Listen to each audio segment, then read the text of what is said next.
¿Cómo están? Muy buenas noches. Estamos muy contentos de poder compartir con ustedes hoy día un programa especial de Financieramente Late. Y digo edición especial porque estamos en una transmisión en conjunto entre TVX Televisión y el canal Tendencias Prime. Y estoy muy contento porque en este especial vamos a hablar de temas pero muy interesantes que nos interesan y nos importan a absolutamente todos. Quiero ser muy sincero en que hoy día me quedó grande el poncho, les tengo que decir. Por eso es que pedí ayuda de un buen profesor, un gran amigo, dueño de un canal de televisión también. Así que quiero dar la bienvenida a nuestro amigo Agustín Zamora. ¿Cómo estás, Agustín? Bienvenido, es un agrado tenerte acá. ¿Cómo estás, compadre? Feliz. Este ve tremendo acaso televisiva. Pero por supuesto hay que decir que en este especial... CNN. ¿Cierto? ¿Qué televisión nacional? TVX. TVX y también Tendencias Prime, por supuesto. Somos canales amigos donde vamos a hablar acerca de unos temas bien interesantes. Cuéntanos, por favor, de qué vamos a hablar hoy día. Porque yo dije, y usted que está en casa, yo les dije, en palabras bien chilenas, digamos, me quedó grande el poncho porque tenemos grandes invitados. Y yo pedí ayuda de un buen animador, porque tú sabes que yo estoy hace poco en este tema de la tele y todo, entonces dije, tiene que venir Agustín acá a ayudarme para hacer buenas preguntas y todo, así que, ¿de qué vamos a hablar hoy día? Mira, hoy día vamos a hablar de impuestos, que la gente como que se asusta, que lata. Vamos a hablar de evasión, de elusión, vamos a hablar de crecimiento, vamos a hablar de en qué se gasta la plata del Estado, vamos a hablar de crecimiento, el crecimiento en épocas de crisis. Oye, son Imagínate, temas de repente tremendo. un poco complejos, pero lo vamos a hacer de una manera muy didáctica, con peras y manzanas, porque vamos a estar con excelentes invitados, todos ingenieros comerciales. Oye, qué interesante eso, mira, los que estamos acá, puros ingenieros comerciales hoy día. Financieramente ley, el nombre lo dice. Pero bueno, el desafío para nosotros es para dar a entender todos estos temas que, como dijo Agustín, son un poco complejos. Y hay que decirlo, de repente para algunos son aburridos, pero son muy importantes que estemos enterados de todos estos temas económicos. Así que, pero ¿quién es el que nos va a hablar acerca de estos temas tan interesantes pero difíciles de entender muchas veces? Antes de presentar a nuestros ilustres invitados, ¿dónde se puede ver TVX? Buena pregunta. Estamos en televisión abierta, en el canal 14.2 en Santiago, 14.4 en Antofagasta, Concepción, Temuco, en más regiones también en televisión abierta. Y también si usted tiene cable, nos puede ver a través del canal 98, en Mundo Go, o también en Zapping, canal 169, y así hay un abanico de posibilidades para poder ver TVX Televisión. Pero sabes tú que yo tengo algunos amigos del sur, del norte, y Tendencias Prime, ¿dónde se puede ver? La gente del norte nos puede ver a través de la señal de GTD en Santiago, de las comunas de Lobarnechea, Vitacura, Las Condes, Providencia, Ñuñoa, la gente de San Bernardo, la gente de Chicureo nos puede ver también ahí en GTD, y en el sur, en Telefónica del Sur, a lo largo de todo el país. Oye, pero ¿sabes qué? Este programa lo ven personas también muchas veces del extranjero. ¿Hay alguna posibilidad de ver Tendencias Prime en Argentina, Perú, Estados Unidos? Muy fácil, mira, tengo aquí mi celular, y tú aquí colocas para encender el aparato, colocas... Súper bien, o sea, no hay excusa para no ver este programa. No, tú, Tendencias TV, tendenciastv.cl, y mire. Ahí está, señal en vivo. Online. Y ojo que para quienes quieran repetirse el plato, ver este programa una y otra vez, va a estar también alojado en nuestro canal de YouTube, en TVX Oficial. Así que es imperdible. Por favor, cuéntanos a quién tenemos de invitado. Tenemos un ingeniero comercial de profesión, político, académico, ex ministro de Hacienda. Imagínate que es lo que vamos a hablar hoy día. Nos complace tener TVX al señor Ignacio Briones. Bienvenido. Don Ignacio Briones, bienvenido. ¿Qué tal? Un placer, Guillermo, un ¿qué placer tal? ¿Cómo tenerlo estáis? por acá. Encantado. Agustín, gracias por la invitación. Por favor. Oye, Tome asiento. sorprendido este canal. Se hace muchas cosas en poco espacio acá. Así es, y feliz de Extraordinario. tenerte Pura con eficiencia, nosotros. se llama eficiencia. De eso se trata. ¿Ah? Y quiero que hablemos de eso, más rato, de cómo ser eficiente en el tema económico. Así que va a estar interesante eso. Guillermo, ¿quién más nos acompaña en esta academia de contenido? Pero por favor, no solamente vamos a estar con don Ignacio Briones, sino que también quiero decirles que tenemos un tremendo invitado también. Él es actualmente director ejecutivo del Centro de Estudios Horizontal. Hoy tiene un currículum, mira, lo tengo acá de hecho apuntado. Él es ingeniero comercial de la Pontificia Universidad Católica de Chile, magíster en Ciencias de la Administración, en la misma universidad y en Administración Pública y Desarrollo Internacional de Harvard. Queremos dar la bienvenida, por supuesto, a Juan José Ovach. ¿Cómo están, Juan José? Bienvenido a Financieramente Ley. Encantado, gusto verte. Por favor, tome asiento. Gracias. Y nosotros comencemos de lleno ya en este tema que es muy interesante. De hecho, hay un estudio acá del cual ustedes nos van a compartir el día de hoy. Oye, sí, aquí hay una propuesta que dice, aquí lo está, la gente lo puede ver aquí, propuestas para un pacto tributario de la Fundación Horizontal. Los ideólogos están aquí, las superiores, Juan José. Lo primero que llama la atención, porque hablan de una propuesta de pacto y no de reforma. ¿Ah? No hablan, es como que tratan de liberar la palabra reforma.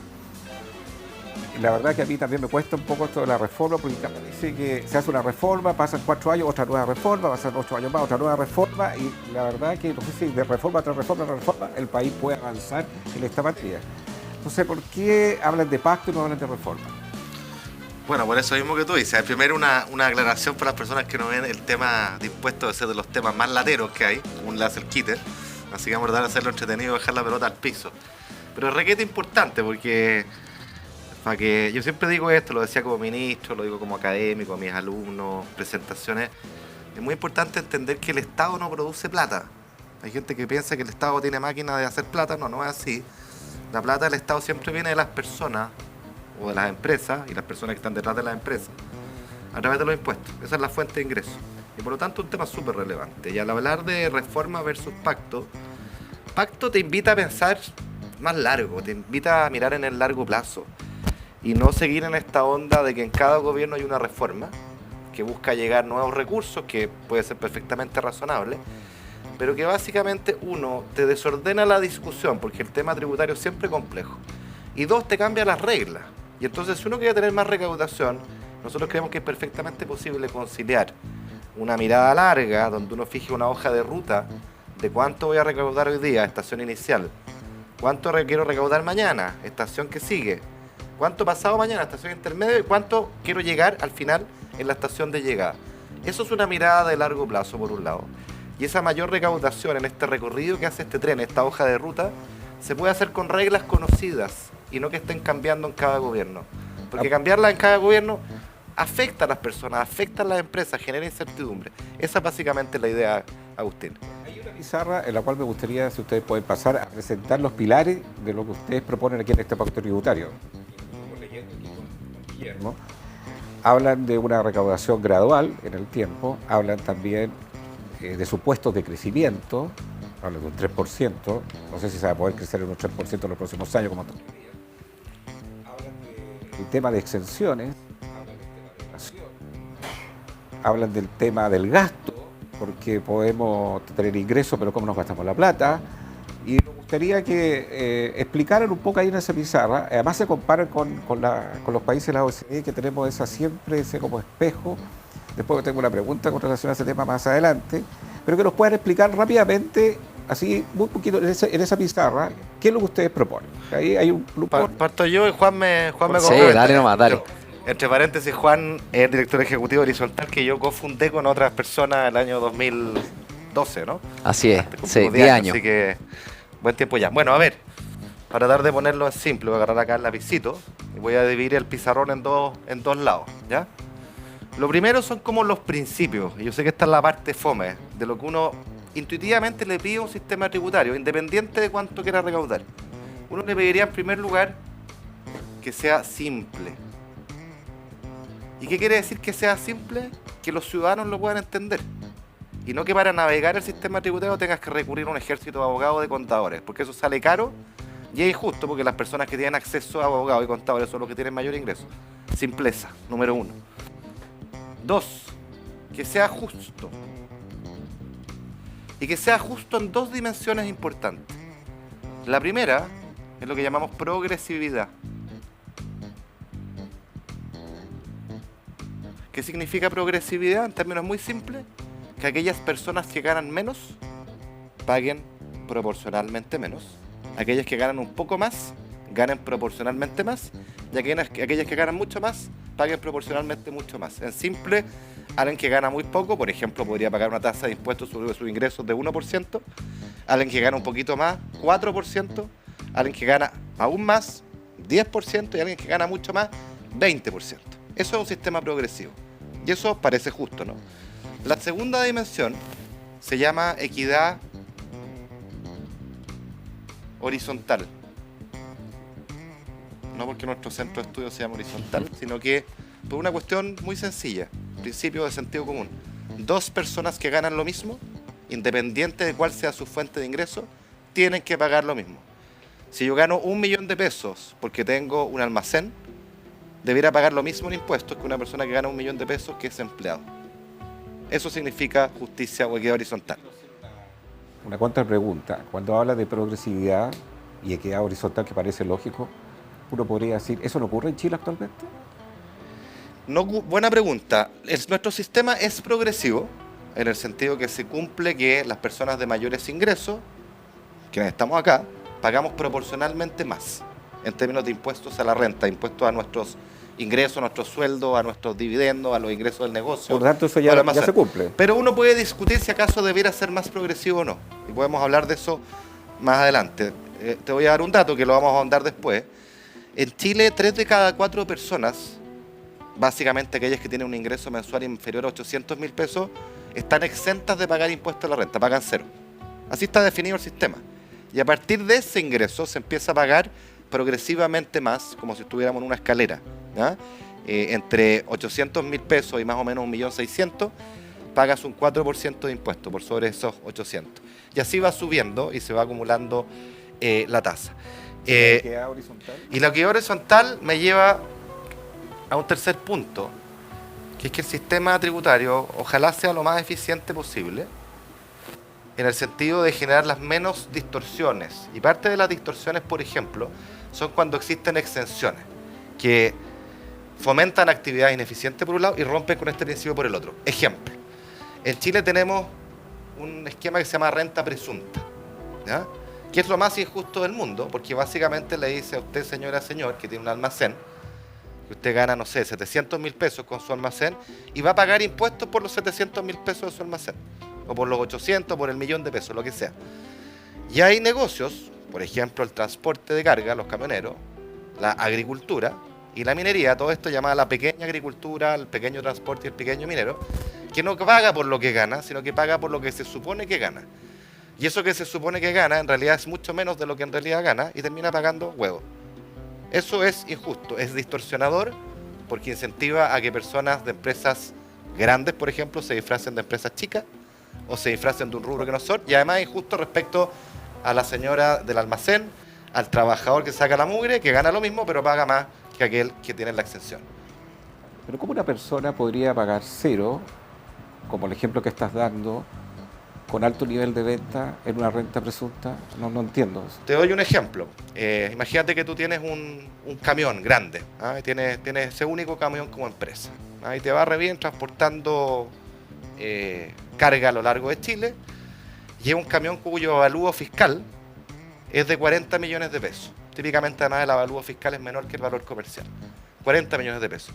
¿Cuál es la renta anual que se te presume si tú eres dueño de este camión avaluado en 40 millones de pesos? El 10% del valor de ese camión. Es decir, 4 millones de pesos al año, es decir, algo así como 350.000 pesos mensuales. Claro. Eso te deja holgadamente en el tramo que pagas cero, aunque estés ganando 2 millones al mes. Eso es tremendamente injusto, es distorsionador, y es algo que choca contra este principio de eficiencia.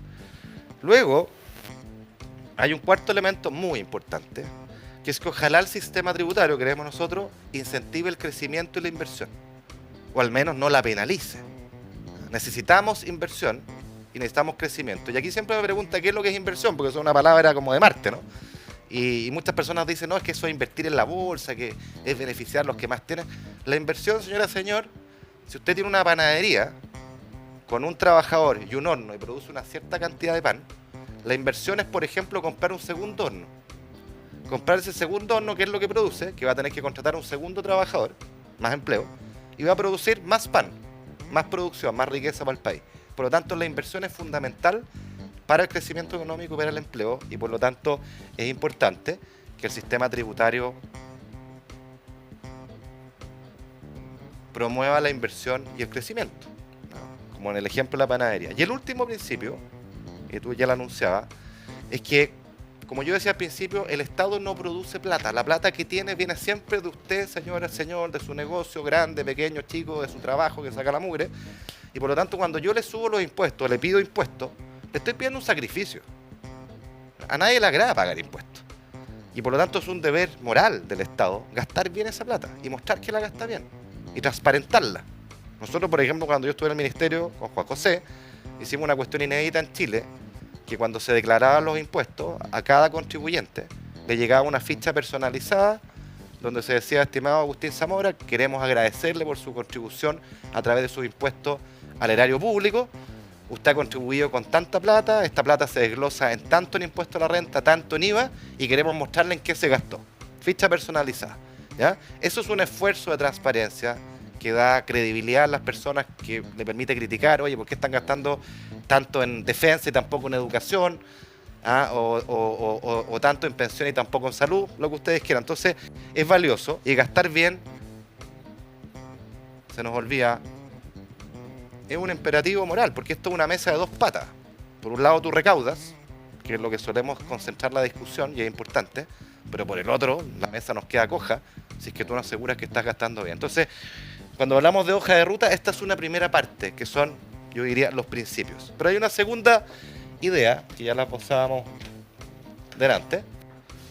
Ignacio, disculpa, cuando hablamos de recaudación fiscal, si comparamos Chile con los otros países de la OCDE, ¿cómo estamos ahí? Chile recauda menos. ¿En cuanto a carga? A ver, hay primero una precisión, porque quien dice impuesto al tiro piensa en plata pesos, ¿no es cierto? Claro. Y una manera de medir la recaudación, bueno, es cuánta plata pesos recauda el Estado de Chile, o cuántos dólares. Aproximadamente 70.000 millones de dólares, pero a nadie le hace mucho sentido ese número porque es muy alto, ¿no es cierto? Y además yo quisiera compararlo con otros países, que es tu pregunta. Entonces, típicamente lo que nosotros hacemos para comparar es decir, si yo como Chile produzco una torta de este tamaño, ¿ah? Y por ejemplo, no sé, Francia produce una torta de este otro tamaño, mucho más grande, la pregunta relevante es ¿qué fracción de las respectivas tortas se van impuestos? En el caso de Chile, algo así, un 20%. En realidad es 20,7, 21, el último dato que tenemos. Pero para efecto de la simplificación, 20%. 20% De la torta. O sea, si usted produce una torta de tamaño 100, De la economía. de la economía. Claro, Si yo produje como economía del PIB, esto se llama PIB, claro. Me hace que quiero saltarme las palabras técnicas, Bueno, pero en honor a la gente que nos está mirando en casa, rápidamente una definición de PIB. es el valor de todo lo que una economía produce, de los bienes y servicios que se producen al año. Entonces, la mejor manera de graficarlo es el tamaño de una torta. Perfecto. ¿Ya? Y de esta torta, bueno, ¿cuánta plata se lleva 20,7. el Estado? 20,7 o 21, en este caso 20 para simplificar. En el caso francés, por ejemplo, estamos hablando de, perdón, me equivoqué en la rayita, algo así como 47%, mucho más. ¿Ya? Y en el caso de la OCDE, que está entre medio de Chile y Francia, porque es un promedio de varios países más desarrollados que nosotros, muchos de ellos, aunque otros no tanto, voy a pasarme para el lado. Una torta un poquito más chica. En una primera mirada,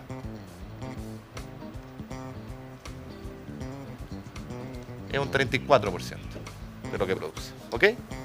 Pero voy a volver sobre este punto porque hay que hacer algunos ajustes para comparar. ¿Ya? Claro, y algo interesante que también me gustaría saber es el punto 5 me llamó mucho la atención porque tiene que ver con gastar bien. O sea, una cosa es recaudar, pero cómo controlo o cómo veo de que ese dinero que llegó a la cartera se distribuya bien, que se utilice de manera eficiente. Es un tremendo, y que no se malgaste. Es un tremendo tema.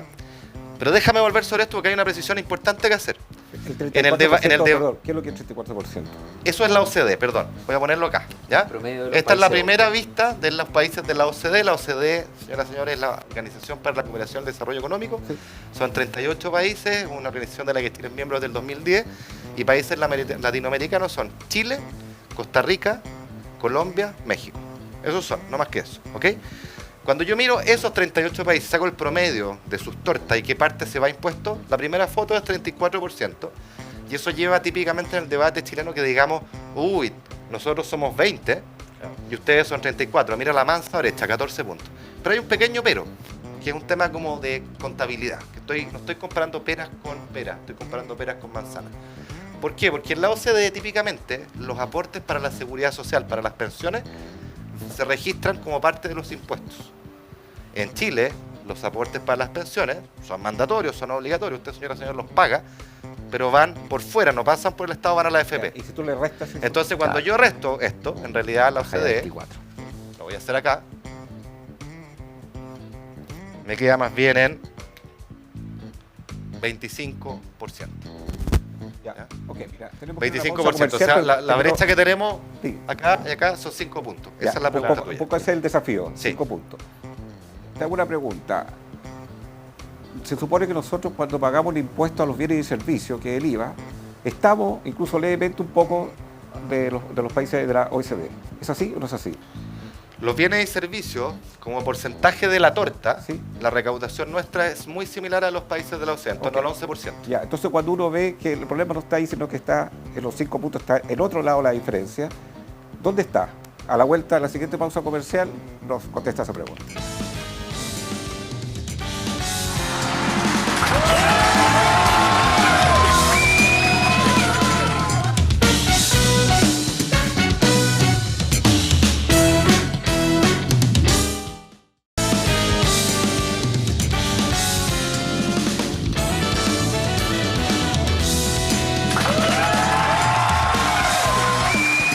Ya estamos de vuelta acá en Financieramente Late, edición especial entre Tendencias Prime y TVX Televisión. Y les quiero dar un consejo a ustedes que quizás están pasando por un problema económico, una crisis financiera. Si tienes problemas judiciales por deudas, recuerda visitar www.chiledeudas.cl. Ahí vas a encontrar abogados especialistas en defender juicios por deudas, eliminación de informes comerciales negativos y son expertos en ley de quiebra. Toda la información está apareciendo en pantalla, puedes seguir sus redes sociales y recuerda www.chiledeudas.cl. Les dejamos Ignacio. una pregunta hecha, ¿no? Había una pregunta que había quedado ahí para Ignacio. Por favor, ¿cuál era? ¿Cómo vamos a alcanzar el 25%, esa aspiración de los países de la OCDE? ¿A quién le van a cobrar el 5% a las personas, a las empresas? Y tengo varias preguntas. Yo creo que la pregunta que hizo Guillermo es muy interesante, porque aquí estamos hablando de recaudar, pero ¿cómo el Estado gasta la plata? Si la gasta mal, de repente contratan muchos funcionarios públicos, hay una cantidad de temas que ojalá los podamos abordar de una manera muy simple para la gente que nos está mirando Claro, en porque casa. ¿cómo protegemos eso? Porque quizás podemos llevar, ¿cierto? Que llegue mayor recaudación. Puede pasar lo que de repente pasa con algunas personas que se ganan la lotería, aumentan su cantidad de dinero en el bolsillo, pero lo pueden malgastar también. ¿Cómo evitamos que eso ocurra? A ver, son muchas preguntas y todas Sí. súper interesantes, así que provoco una moción Vamos de por orden, por Voy favor. a responder tu primera gran pregunta, Sí. que era la de la hoja de Sí. ruta o este pacto tributario. Claro. Entonces, estábamos diciendo, mira, en realidad correctamente medida la diferencia nuestra de qué parte de nuestra torta se van impuestos en Chile y qué parte en los países de la OCDE, tenemos una brecha de 5 puntos, ¿ok? Entonces uno dice, ya, cerrémosla al tiro. Pero uno dice, no, porque en realidad esta torta es más chica que esta. ¿Qué es lo que uno observa cuando uno analiza los distintos países? Uno observa una relación positiva entre el nivel de riqueza de los países y la carga tributaria que tienen. Es decir, países que tienen mayor ingreso por habitante tienden a tener mayor tasa de impuestos. Y resulta que nosotros tenemos 20% del PIB en impuestos contra 25 o 5 puntos menos que la OCDE, pero tenemos también $19.000, $20.000 menos de ingreso per cápita. Entonces esto es súper importante para lo que hablábamos al principio, y voy a borrar acá para que se vea, de que el pacto tributario, en su variable recaudación, y no solo en términos de los principios que esbozamos, tiene que tener una estación de partida acá y un objetivo de llegada acá.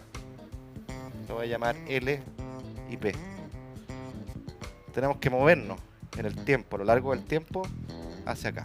Entonces uno podría decir, bueno, el punto de llegada es que yo voy a aumentar la recaudación tributaria a 5% del producto o de la torta. Y la pregunta que me tengo que hacer a continuación es cuál es el punto de partida. ¿Ya?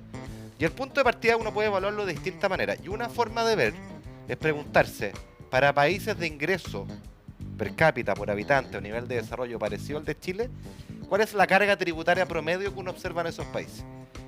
Y lo que nosotros hicimos ese ejercicio y encontramos que son aproximadamente 2 puntos menos. Nosotros tenemos 2 puntos menos de lo que debiéramos.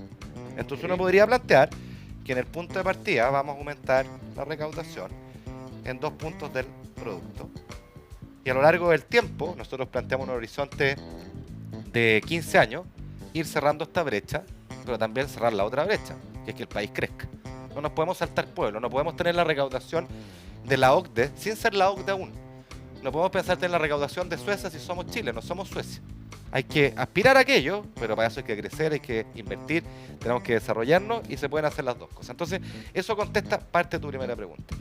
Ahora, respecto a lo segundo, insisto, es fundamental decirle a quienes nos escuchan que así como yo le voy a pedir un esfuerzo de ponerse con esta plata, tengo que asegurar que gasto bien esa plata. Y Chile hay espacios de mejora. Yo como ministro de Hacienda, Juan era mi jefe de gabinete, nos comprometimos con esto. Esto es una causa muy personal, muy potente mía hace mucho tiempo. Hicimos una serie de iniciativas para mejorar el gasto. Por ejemplo, evaluamos los 700 programas sociales y no sociales que hay en Chile. Toda la plata del Estado se va a través de programas de educación, de cuidado, de un montón de cosas. Y encontramos que hay un montón de programas mal evaluados. Donde uno quisiera decir, ¿sabes qué? Voy a cerrar estos programas mal evaluados, que se gastan buena parte de la plata en sueldo, y voy a dejar esa plata para otras prioridades, o se la voy a pasar directa a las personas. Eso es lo que uno le encantaría, eso es lo que uno hace en su casa, cuando ve que algo estoy malgastando, bueno, uno corrige ese gasto y lo reorienta hacia cuestiones más prioritarias. En el Estado es bien difícil, ¿sabes por qué? Porque de facto los empleados públicos tienen inamovilidad. Entonces yo no saco nada con decir voy a cerrar este programa, si es que no puedo sacar a nadie de ese programa y le tengo que pagar los sueldos igual. Y eso es una herencia, lo voy a decir con todas sus letras, que es una paradoja porque es una herencia de fines de los 80. Son los últimos legados de la dictadura. Viene de Pinochet, viene una lógica jerárquica militar. Y la paradoja está en que las asociaciones gremiales, los funcionarios, que no son nada derechas, vamos a decirlo, defienden a brazo partido esta herencia del gobierno militar, ¿no? Entonces, ahí tenemos un cuello de botella. Mientras no podemos cambiar eso, la verdad es que eficientar el gasto cuesta. ¿Se puede? Se puede, nosotros lo hicimos.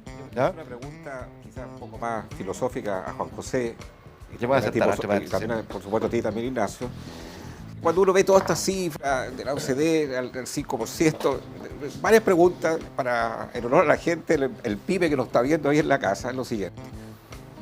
O sea, ¿cómo se puede crecer, o sea, en recaudación fiscal a un 25% si no se habla de inversión, por ejemplo? ¿El país va a crecer un 3% o no va a crecer un 3%? Primera pregunta. Segunda pregunta, tú hablas de reducir o administrar mejor el gasto del Estado, que son inamovibles. Sí, son inamovibles los que están hoy día, pero son inamovibles los que tú contrataste ahora. También, o sea, también sí, bueno, pero ¿por qué los contratas ahora si no los necesitas? Porque entonces cada vez que hay un cambio de gobierno, curiosamente la contratación aumenta, en vez de disminuir, aumenta. Y eso también es un agravante para el gasto del Estado. Es que ese punto es súper importante, perdona que te interrumpa, es súper importante, porque en todos los gobiernos, todos los colores, los empleados públicos aumentan. Y ahora tenemos un debate de que están aumentando, y la gente dice ¿hasta cuándo? Y es una crítica muy válida. Pero, lógicamente, cuando tú llegas a una empresa, a una institución, tú dices, oye, necesito tal o cual persona que es mejor que la que tengo, que no puedo además ni mover para acá, ni mandar a su casa. Entonces la contrata. Pero ¿cuál es el resultado natural de aquello? Como tú no puedes sacar a los que estaban antes, solo crecen. Y una institución cualquiera de caridad, con fines de lucro, sin fines de lucro, oculto, en lo que sea, lo lógico es cuando yo traigo a alguien mejor para algo, reemplaza a otra persona. Eso no se da en el Estado. Y eso hay que cambiarlo. Y la oportunidad para cambiarlo, a mi juicio, está, por ejemplo, en el borrador constitucional que presentaron los expertos. Porque nadie se atreve a hacer este cambio, si seamos súper honestos. Todos hablamos de esto, pero nadie se atreve. ¿Sabes por qué nadie se atreve? Porque el Estado está tomado por los gremios. Así de corta y así de simple. Le tienen pavor a las paralizaciones. Ningún gobierno se quiere comprar ese problema. Dice, sigamos tal cual, no estamos tan mal. Pero esto es algo que está afectando a la ciudadanía. Una encuesta del Consejo para la Transparencia mostró que 3 de cada 4 chilenos se sienten maltratados por el Estado. y 7 de cada 10 se sienten discriminados por el Estado. Si esto es muy grave, porque el Estado tiene que dar un trato digno, tiene que tener una orientación ciudadana, al ciudadano, tratarlo con dignidad. Y no hay incentivo a que eso cambie, porque tenemos este cuello de botella, esta rigidez, estos malos incentivos. Si a ti no arriesgas nada, nadie te puede sacar. Bueno, ¿qué incentivos tengo yo a hacer mejor la pega? Y además es justo, porque todos los chilenos, cuando en las pegas donde trabajan, los evalúan todo el rato y tiene consecuencias de promoción o de otra índole. Porque acá tendría que ser distinto. Entonces, ese es un punto bien central del cual hacerse cargo. Vuelvo a la bajada para la gente que nos mira, Juan José. Es un tema, la pregunta puede ser hasta filosófica. Cuando se habla de mayor recaudación de 5 puntos, cuando se habla de ingreso per cápita de 19.000, pero hay que ver si es una realidad que le toca a todos los chilenos de los 19.000. O sea, estamos hablando de un tema de inequidad salarial en Chile enorme. Entonces, de repente hablamos de esta cifra, pero la gente que nos mira en casa, que hay una discusión del sueldo mínimo, no sé, de 500.000 pesos, que está muy lejos de los 19.000. Entonces, de repente la discusión es demasiado técnica para resolver las necesidades básicas de las personas en un país que tiene estos temas de inequidad. Y eso es una realidad indesmentible que es así. ¿Cuál es la política también de procrecimiento? ¿Cuál es la política del pequeño empresario? ¿Hay un nivel de tributación que es igualitario para todos o no? ¿Para las grandes, para las pequeñas o para las medianas?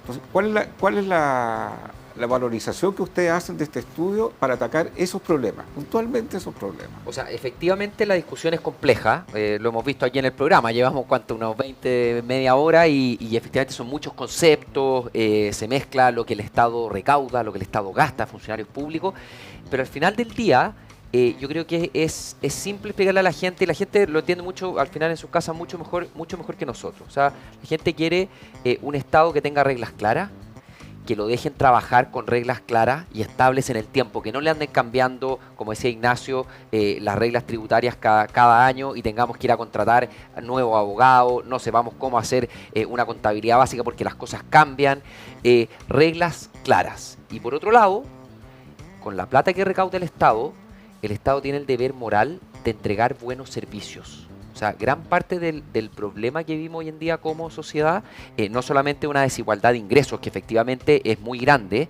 pero hay una desigualdad en el acceso a servicios de calidad que es gigante.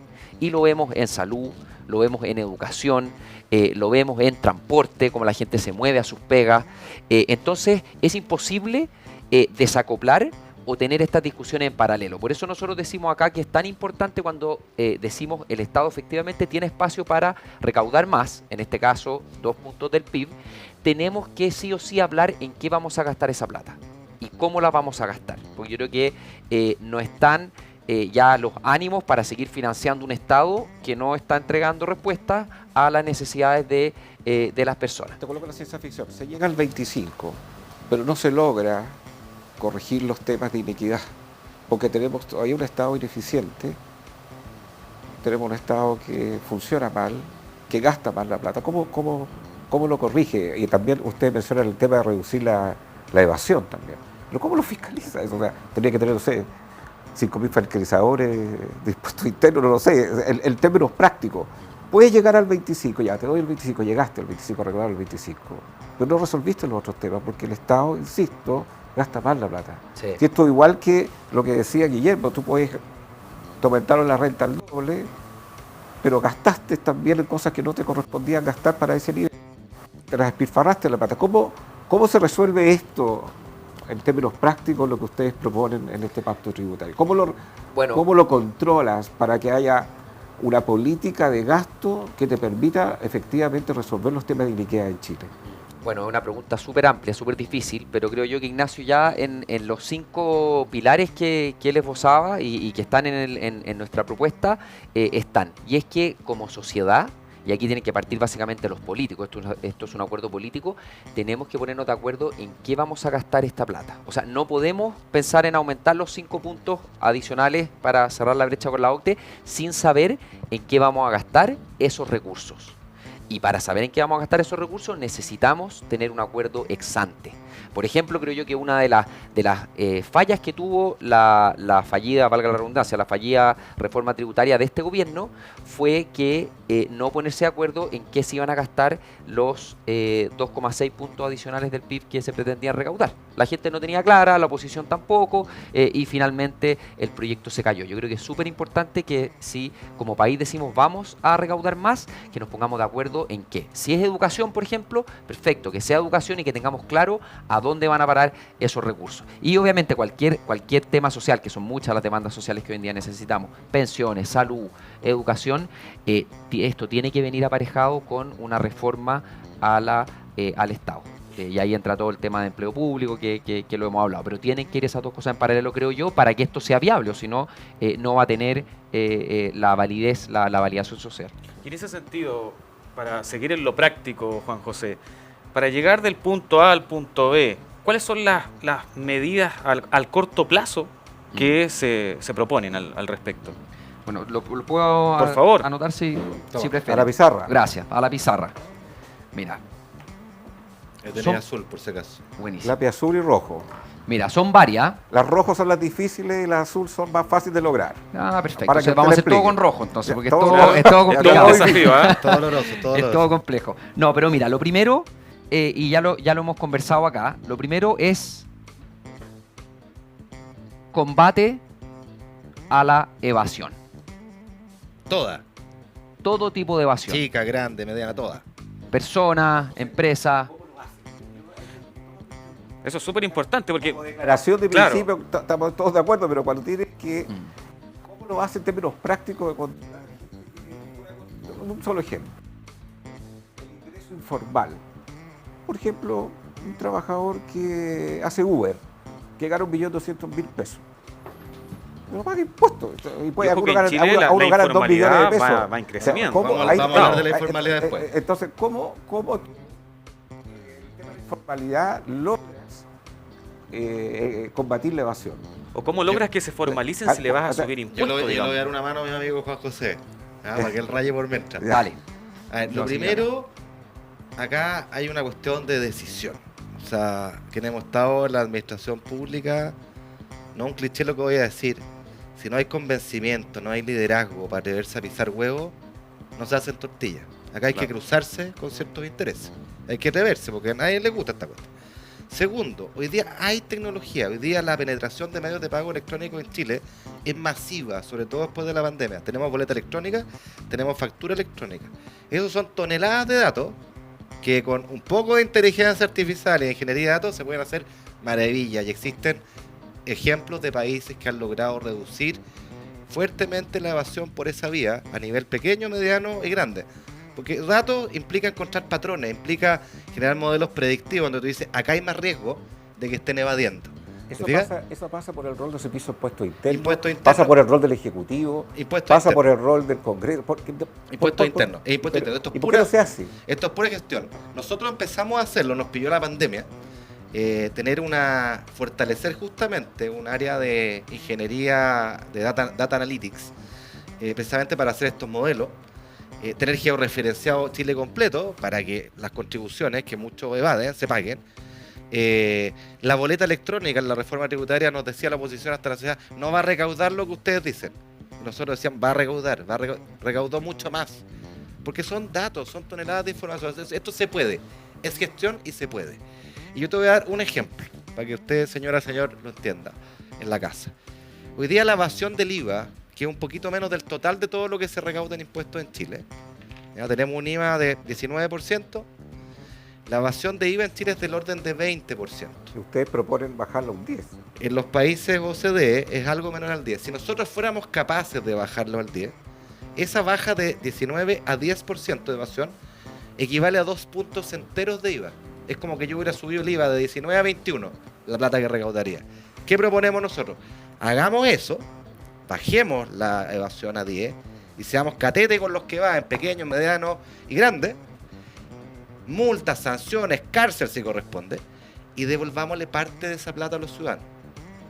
Y la otra parte va al fisco. ¿Y sabes por qué? Porque esto es muy importante. Por cada persona que va de un peso, quiere decir que la otra persona que no evade le cobran el doble. A ver, pero eso está súper interesante para que la gente que está en casa lo comprenda más fácilmente. ¿Cómo le devolvemos eso al ciudadano? Bajando el IVA. De nuevo, Ok. vuelvo a insistir. O sea, Si de tú un quieres- 19 a un 18. Imagínate, tú quieres recaudar 2 pesos.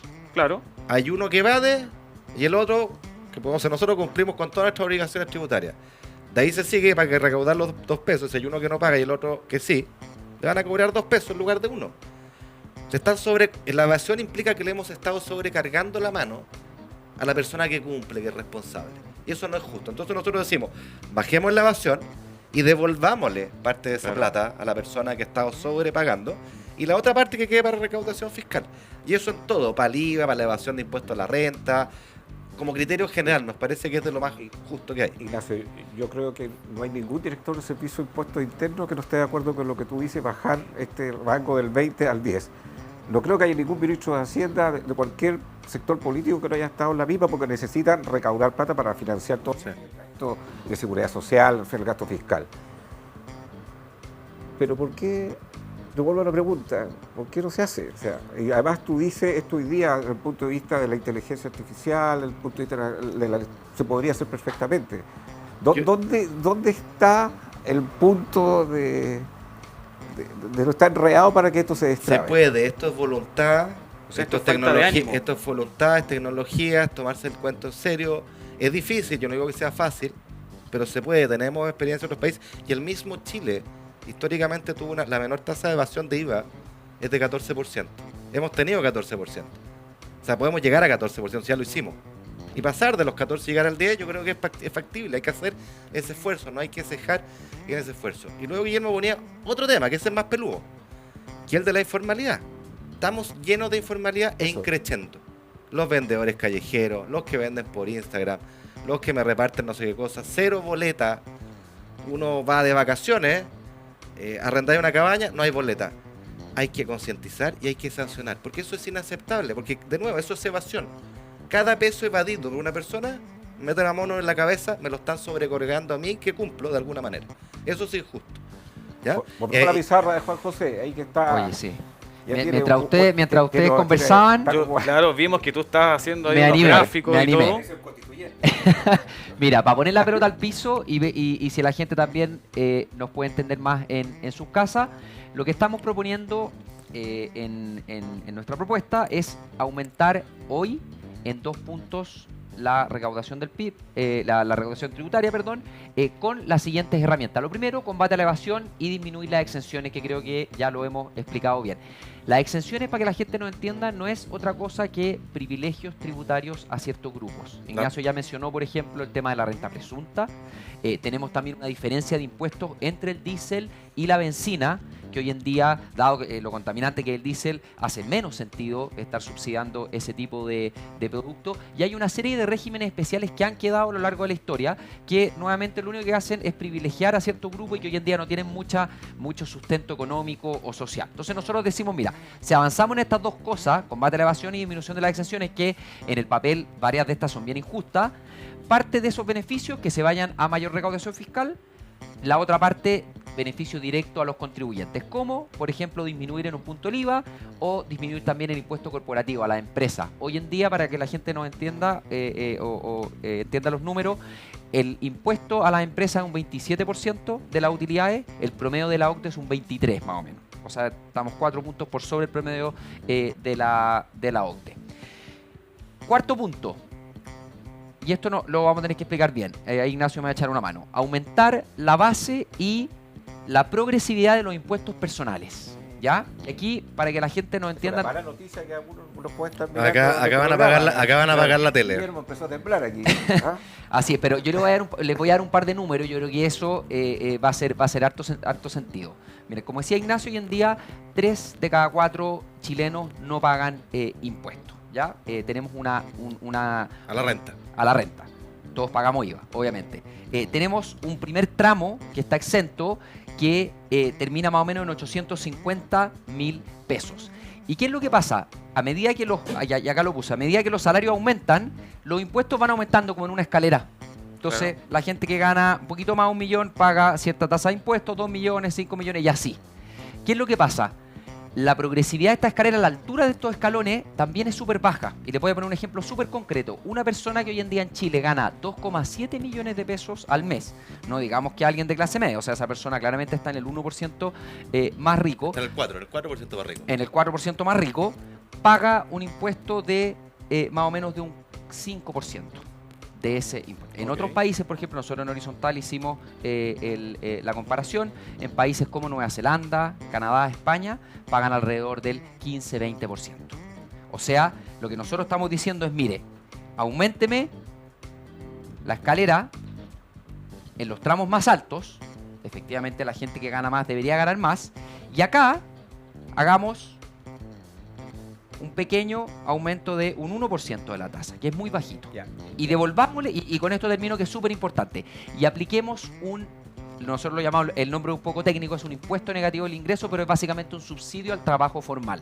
Todas las personas que ganen acá entre 0 y 500 mil pesos, no solo no van a pagar impuestos, sino que el Estado les va a devolver esa plata en efectivo cuando hagan su declaración de impuestos. Entonces, esto también ataca directo a la informalidad, porque es un beneficio ¿Pagaría o no pagaría? súper concreto. En términos netos no, pues recibe plata.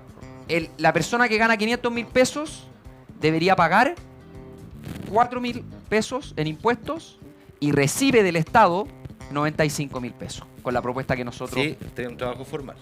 Pero, estamos. Condicional ya, en pero- tener un trabajo ¿y el formal. Estado de dónde saca esa plata para pagar eso? El Estado saca esta plata de acá, del combate a la evasión, de disminuir las exenciones, de aumentar la base y la progresividad, de un mejor gasto público. Y nosotros en el fondo hicimos el cálculo en nuestra propuesta, lo pueden revisar en el documento. Claro, tú bajas este combate a la evasión del 20 al 10, ya con eso lo logras.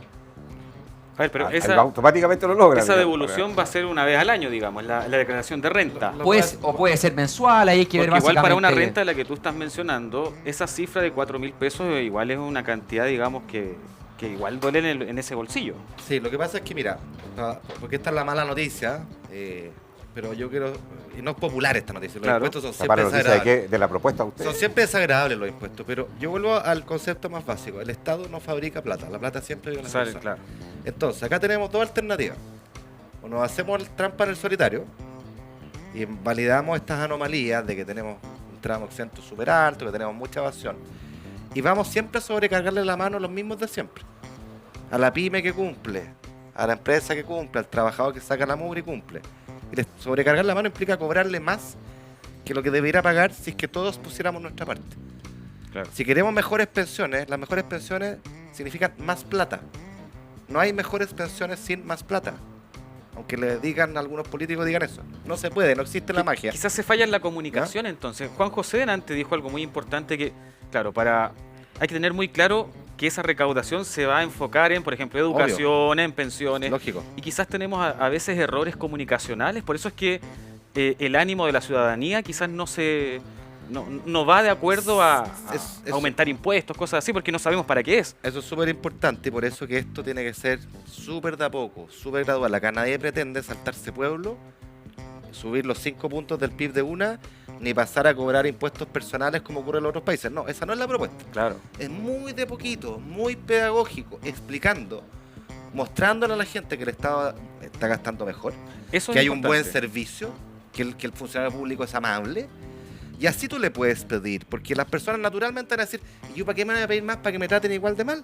Claro. O sea, hay que hacer esa gradualidad, es súper importante, pero no nos podemos hacer trampa en el solitario.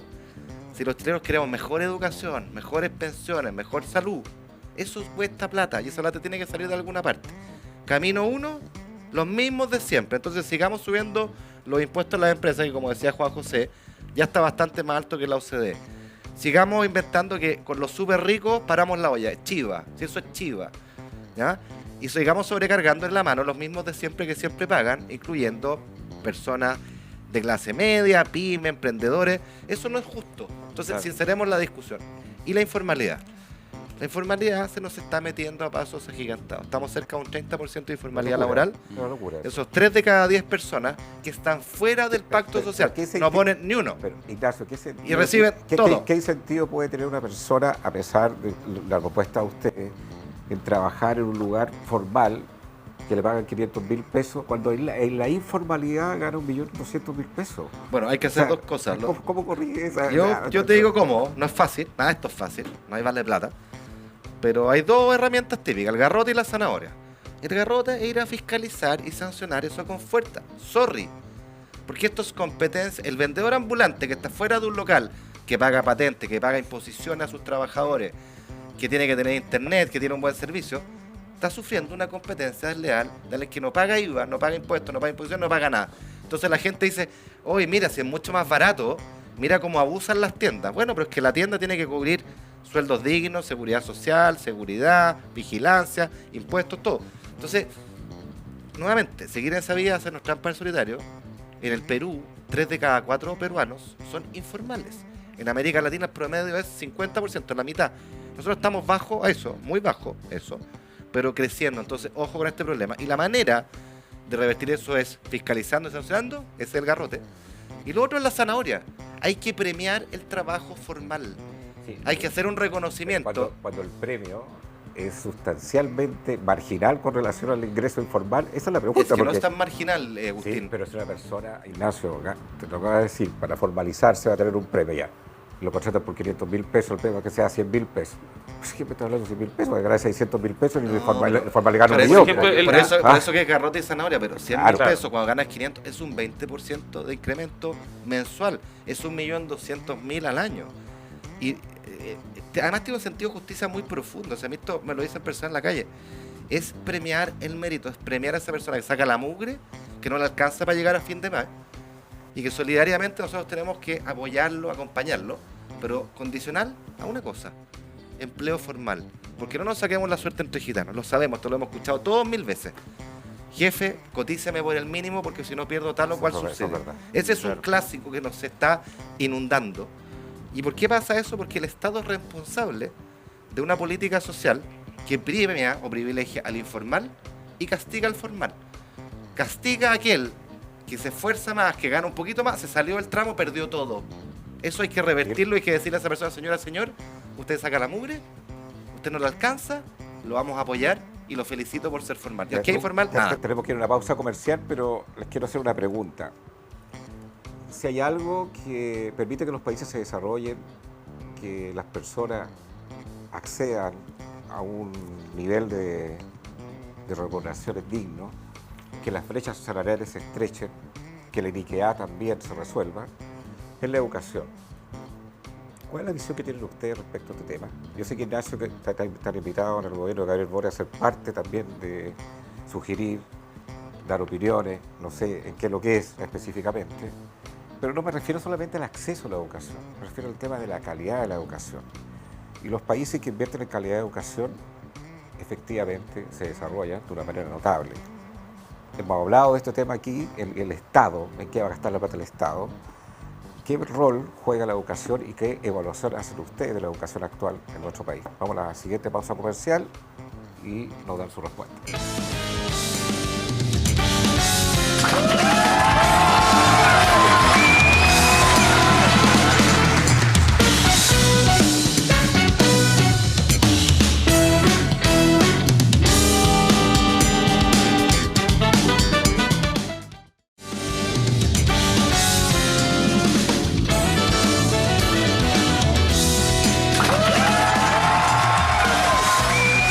Aquí estamos, Financieramente Ley, programación conjunta con Tendencias Prime y PBEX.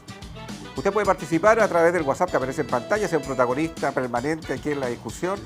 El tema de la educación, señores, Juan José, Ignacio Briones, ¿qué rol juega en todo esto? Para mí, demasiado importante, demasiado relevante. Podemos hacer toda esta ingeniería financiera, tributaria, pero si no colocamos el foco en la educación, soy de los que piensa, no sé qué opinan ustedes, que vamos a seguir estancados, vamos a seguir en el subdesarrollo. Le dejo la palabra. Además, tú has estado participando en algunos Sí. comités, específicamente ¿en qué te han llamado? Déjame hacerte para ir a este tema, porque es clave, hay que hacer un preámbulo. Porque Ok. hay que cerrar bien el tema anterior. Tú hablaste de la desigualdad de ingresos. Y estábamos hablando de esta idea de transferirle plata directa a las personas que sean en trabajo formal, combatir la informalidad por esa vía. pero agrego lo siguiente, que esto poca gente lo sabe. En los países de la OCDE, todos los que comparamos, Irlanda, Noruega, en fin, la gran disminución de desigualdad, o las menores desigualdad de ingresos que ellos tienen, se logra a través de transferencias en plata directa. Ni siquiera es la progresividad del sistema tributario per se. ¿Ya? Te doy un ejemplo. La desigualdad de ingresos de Chile antes de que entre el Estado. Imaginemos un mundo donde las rentas son simplemente el ingreso a mi pega, de mi negocio. Llamémoslo desigualdad de mercado. La desigualdad de mercado de Chile no es distinta de la de Finlandia ni de Alemania, fíjate. Qué sorpresa, ¿no? ¿Dónde está la diferencia? La diferencia está en que ellos bajan mucho la desigualdad de ingresos, nosotros poco. ¿Y cómo la bajan? Esencialmente con transferencias directas. Entonces, además, este es un camino para corregir las brechas de desigualdad. Pero voy a lo tuyo, porque es lo estructural. O sea, y aquí voy a dar mi sesgo personal. O sea, yo si tuviera que priorizar, no tengo ninguna duda que las fichas las pondría mayoritariamente en la educación. Quizás porque he sido educador toda mi vida. Y porque estoy súper consciente de que en Chile tenemos al menos dos niveles, dos Chiles en materia de educación. Profesores, Es un que se les paga mal un profesor. No, es un problema amplio, pero yo quiero partir de la base. O sea, es indecente, es inmoral que por el lugar donde tú naciste, tus oportunidades, tu libertad quede condicionada por la educación que tú tuviste. Eso es indecente, es inmoral. Uno que eres como liberal, que cree en la libertad, que cree en la construcción de los proyectos de vida autónomos de las personas, tiene que abogar porque tengamos una cancha pareja en la educación. Y no hay que cejar en eso. Y hay que pensar en una educación pública, estatal y particular subvencionada, y ojalá sea igual que la particular pagada. Esa es la mirada que tenemos que tener como país. Y después preguntémonos qué hacemos. Siempre Bueno, se sabe esa Bueno, tenemos varias diferencia que existe. cuestiones. Yo te digo, primero ponerlo como prioritario. ¿Es hoy día una prioridad? No, ¿no es cierto? Porque incluso vemos el desastre, el terremoto educacional que nos dejó la pandemia. Fuimos capaces, como adultos, de ser uno de los países que más cerró su escuela. ¿Eso es poner en primer lugar a los niños de Chile? Por razones políticas, quienes hoy día nos gobiernan se opusieron al ministro de Educación Figueroa que quería abrir y el colegio de profesores. Si eso es inaceptable. Pero ya fue. ¿Cómo enmendamos el error? ¿Qué estamos haciendo para recuperar esas brechas? Que son grotescas. Acá se perdió más de un año lectivo completo. Y adivinen quién perdió mucho más. Los sectores más vulnerables de Chile. O sea, esto es un drama. Esto va a afectar la desigualdad, coarta la libertad y las posibilidades de millones, particularmente de los más vulnerables. ¿Estamos poniendo esto como primer lugar en la agenda? No, ¿no es cierto? Es cierto que hay prioridades fundamentales en la seguridad, que duda cabe, en la economía. Pero esto debería ser al menos de las tres. Ignacio, No está. pero la calidad de una educación pasa por ¿dónde? Por la calidad docente, por pagar mejores sueldos a los profesores. No, pasa por- pasa por muchas cosas. Primero, ponerlo en primer lugar. Desafío país, esto es lo más importante que un país tiene. Ok. Lejos, uno. Ya. Dos, Te lo coloco en el primer lugar, pero Dos, haz la yo bajada. creo, disciplina, tolerancia cero a la violencia. La violencia se nos enquistó en los colegios. Esta es la destrucción de los colegios emblemáticos por la permisividad y la tolerancia a las tomas, que son un acto ilegítimo y de violencia, y que hay algunos que todavía aplauden y que lo encuentran casi como una gesta democrática. La reciente nombrada directora del Instituto Nacional, no sé si en una entrevista la tercera, era increíble en esta dimensión. Pero si esto es una decisión democrática, yo tengo que respetarla, poco menos. Entonces, si no hay autoridad, y el colegio, la escuela, es donde tiene que haber autoridad, bueno, malamente podemos pensar La que calidad esta es una de buena los educación. profesores, La calidad de los profesores es un tercer factor, y que está vinculado a las remuneraciones, sí, pero también uno podría decir no. ¿Por qué? Hoy día las remuneraciones han subido harto. Un profesor con nada completa tiene un sueldo de entrada aproximadamente $1.000.000. Y uno podrá siempre decir, es insuficiente, ok, pero convengamos que hay profesionales en la disciplina tuya, en periodismo, que ganan bastante menos como punto de entrada, ¿no es cierto? Y un profesor con larga trayectoria, que lleva años, que hace bien su pega, se acerca a los 3 millones de pesos. ¿Ya? Entonces esto ha mejorado, pero lo que yo siento que no ha mejorado es primero qué profesores estamos formando. ¿Ya? ¿Cuáles son los currículums de las carreras de pedagogía? El tema del lucro. ¿Cuál es el puntaje de los profesores que ingresan? ¿Cómo atraemos los mejores? Esa es la pregunta. O sea, Pero- en el pero sentido ¿cómo? común que Pero- tú quisieras tener como profesor de tus hijos a los mejores, a los que pueden elegir ser ingenieros, doctores o abogados. Eso es lo que uno quiere. ¿Cómo lo atraigo? Esa es una pregunta fundamental. Y hay que hacer la carrera atractiva, bien remunerada, con respeto al profesor, con valoración de su tremendo rol. Tiene que ser un ídolo, tiene que ser una persona que es la que más admiramos. Eso no pasa. Hay mucha deserción entre los profesores porque se encuentran en colegios que son ingobernables por la indisciplina, donde no tienen el respeto que merecen. Y eso hay que construirlo no es fácil. Pero te insisto, a tu pregunta, ¿cómo lo hacemos? Creo que lo primero es ponerlo en el centro, poner este sueño. No nos perdamos, si no somos capaces de mejorar acá, olvídense de crecimiento a largo plazo, olvídense de ser país desarrollado, acá hay que poner las fichas. Yo creo que es una pega que bien vale la pena. ¿A ti te parece que las carreras universitarias son de muchos años? Sí, yo creo que son de muchos años. Todavía estamos en una lógica, yo trabajo de profesor universitario hace mucho tiempo, en una lógica en la cual enseñamos competencias específicas en circunstancias que a mi juicio el mayor valor, la mayor competencia en el siglo XXI tan cambiante, con la tecnología, con los ChatGPT, con la inteligencia artificial, con nuevos mercados, con nuevos productos, con el mercado tuyo laboral es el mundo. El mayor valor es aprender a pensar. Es poder tener pensamiento crítico, es poder entender que los fenómenos sociales son complejos, es dialogar y argumentar con el otro. Es pensar, en definitiva, pensar por uno mismo, que es la única manera de pensar. Y eso se forma desde la base, no se inventan un cursillo al final. Yo les doy un dato, para que entendamos de lo que estamos hablando, el drama que tenemos en Chile en esta materia. La OCDE, de la que hablamos, hace una encuesta a las personas adultas, a aquellos que ya están trabajando. Y lo que encuentra es que los trabajadores y trabajadoras chilenas con educación superior, universitaria, centro de formación técnica o instituto profesional, las competencias promedio de ese trabajador o trabajadora adulta chilena son equivalentes a las de un estudiante de la OCDE con educación secundaria y no mucho mejores que las de un neozelandés con educación primaria. ¿Cuál es el mensaje? Acá la universidad apenas está remediando lo que la escuela no hizo, a un costo mucho mayor. Y acá las fichas hay que poner en la educación preescolar y escolar. Ahí están las brechas de desigualdad, ahí se generan, ahí están las oportunidades, después no se cierran más. Y yo siento que en esta discusión estamos invirtiendo en las prioridades, ya vamos hablando años de gratuidad, ahora de condonación al CAE, y la prioridad en la educación preescolar y escolar, ¿cuándo? Ahí tiene que estar el foco. Oye, el tema de educación es un tema muy amplio. O sea, el diagnóstico es bien compartido. Las brechas han existido siempre, las brechas se generan al principio. O sea, yo creo que hay súper alta evidencia desde el mundo de la economía, de los expertos en educación, de que las brechas se generan los primeros años de vida. Y bueno, y ahí entramos un poco con las dinámicas políticas que los niños no salen a marchar. Entonces vemos muchas veces que en la agenda de los políticos esto queda relegado y realmente esto con la pandemia vino a remecer un fenómeno que es grave y ahora solamente se exacerbó. Nosotros en Horizontal hicimos una estimación de la pérdida de aprendizaje en la pandemia. Un niño de bajos recursos en colegio municipal perdió un 68% de los aprendizajes esperados. Un niño del grupo socioeconómico alto en colegio particular privado perdió solo un 12%. Esas son las diferencias, que solo vienen a agrandar las brechas que hoy en día están. Así que si no nos hacemos cargo de esto, difícilmente vamos a poder avanzar hacia ser un país desarrollado. Es un tema fundamental, el tema de la educación. Tenemos también preguntas de la gente, así que vamos a ver algunas de ellas, por favor, señor director.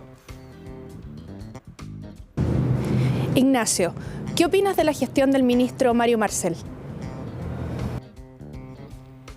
Mira qué pregunta nos hace. Buena, directa al callo. Yo siempre lo he dicho públicamente, tengo una buena opinión de su gestión.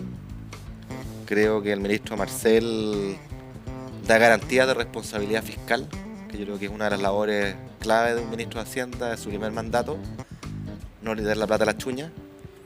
Es un profesional de excelencia, creo que es un sostén además del gobierno. Y creo que en lo fiscal, insisto, es una persona que da garantías de seriedad. Y eso es muy valioso porque es un activo país que hemos construido y que hay que mantener. Obviamente yo no concuerdo con todas las cosas que él hace como miembro de un gobierno, porque hay que entenderlo así.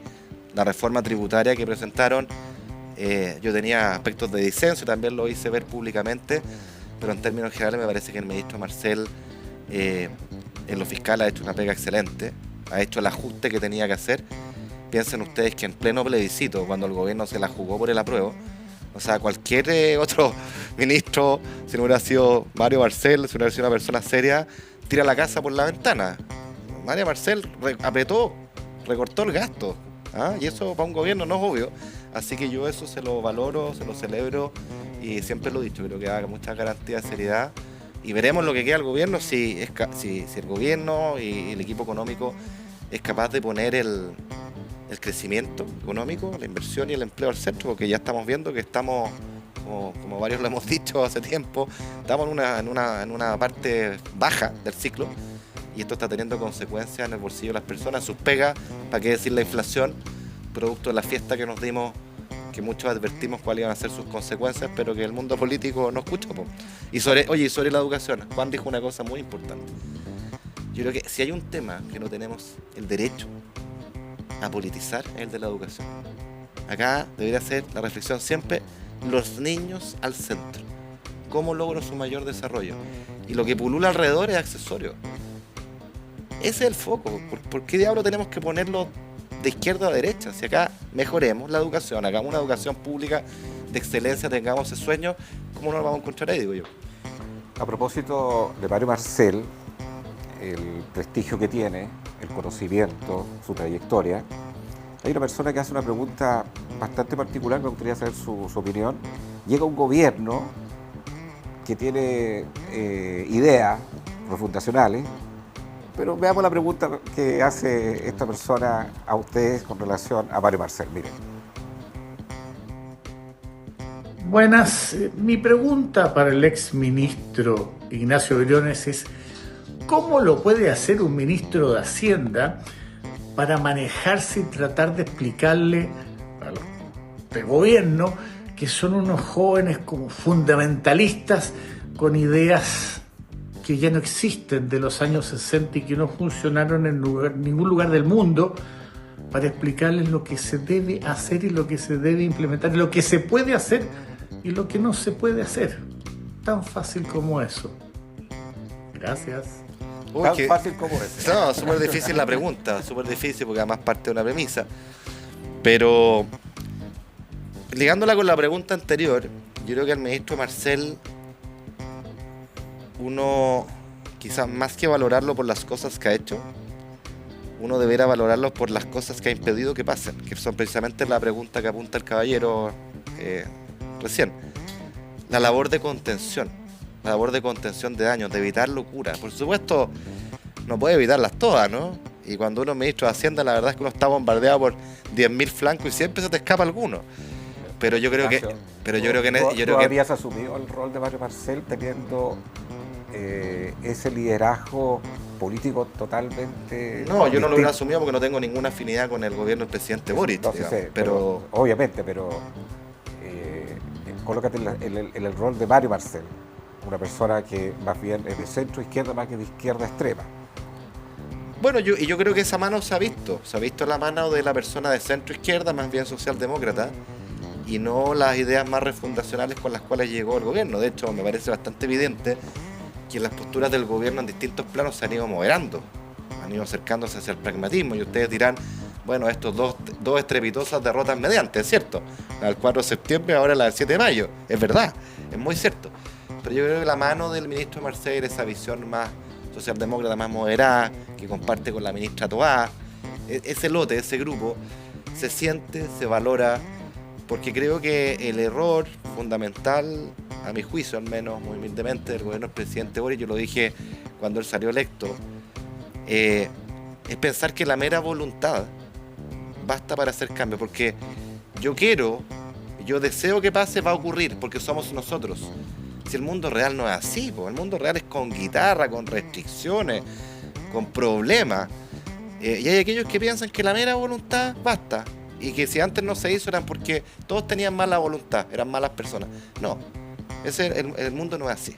Yo creo que ese es un aprendizaje que han ido tomando. Bueno, los costos los paga el país, pero los adultos del gobierno, pongámoslo en esos términos, no quiero ser peyorativo, pero los más que vienen de antes, los de la vieja concertación, los ministros Marcel, la ministra Toá, sin duda que han aportado, creo yo, a ese equilibrio y a un gobierno que, reconozcámoslo también, ha ido siendo más pragmático, y en el cual el propio presidente Boric ha tenido que darse vuelta y pedir excusa y pedir perdón respecto a lo que ayer apoyaba de cara al país muchas veces.